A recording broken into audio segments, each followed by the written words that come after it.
Gentlelady from Minnesota is recognized. Good morning. Thank you, Mr. Chairman, Chairman Jordan and Ranking Member Kucinich. Thank you also, Chairman Gowdy, and also Ranking Member Davis. It's a privilege to speak before the committee today. It was about a year ago when my office became aware that there was a problem going on in Minnesota.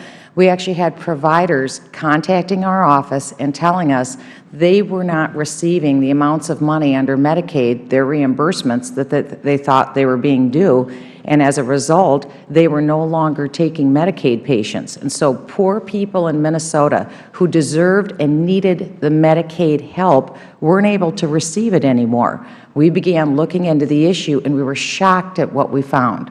What we found is that in the last 20 years, there had been no verifiable, independent, third-party audit done of Medicaid money. This is unbelievable. There was audits conducted on Medicare money, but not under Medicaid money.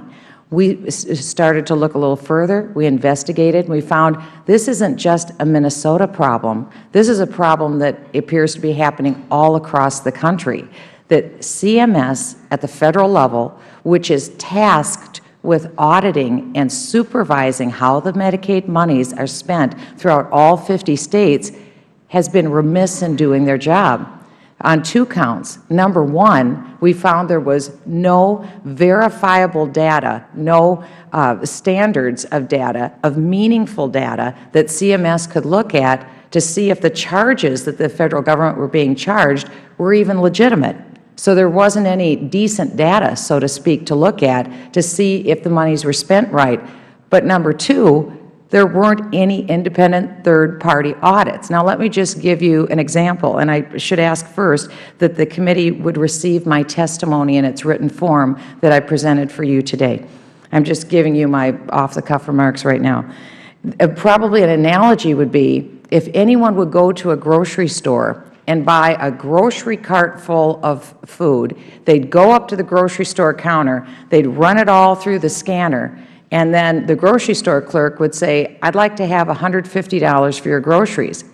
And you'd say, you'd write out the check, hand it to the person at the counter, and then you'd say, "I'd like my grocery tab. I'd like to have my receipt so I can know if you charge me for 3 cans of peas or 1 can of peas." And they'd say, "Well, we're not going to give you the grocery tape." In other words, we're not going to itemize what it is that you owe.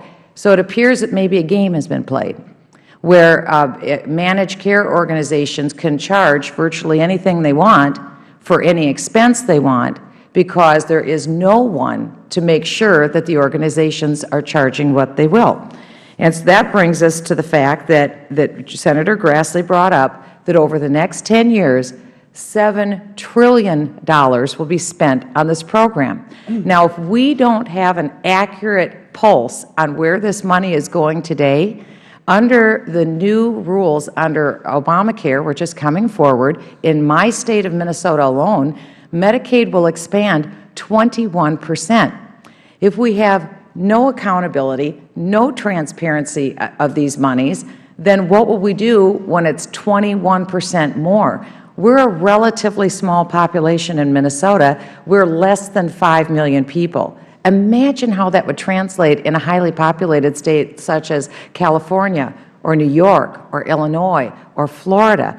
This is something that has to end because we know the budget constrictions that we're up against. This isn't way off in the future. This is in the near term. And the people who will be most at risk in the future, I believe, will be poor people who are in need of Medicaid money. For them, we need to have accountability. And that's why in the coming weeks, I'll be introducing the Medicaid Integrity Act of 2012. This is not a partisan issue in any way. This is a complete bipartisan issue. Both Democrats and Republicans believe in accountability. We believe in transparency. We all want to make sure that the patients get the care they deserve and that providers get the reimbursements they deserve so that we can continue this program. If we are to have any hope of having a viable program going forward, We have to have standards, and we have to have accountability. This is something we can all agree on. Both chambers, Senate and House, both Republicans and Democrats, and I intend to reach out to my Democrat colleagues across the aisle, because this is not partisan in any way. This is about making sure we all carefully watch over the taxpayers' money, and I thank the committee.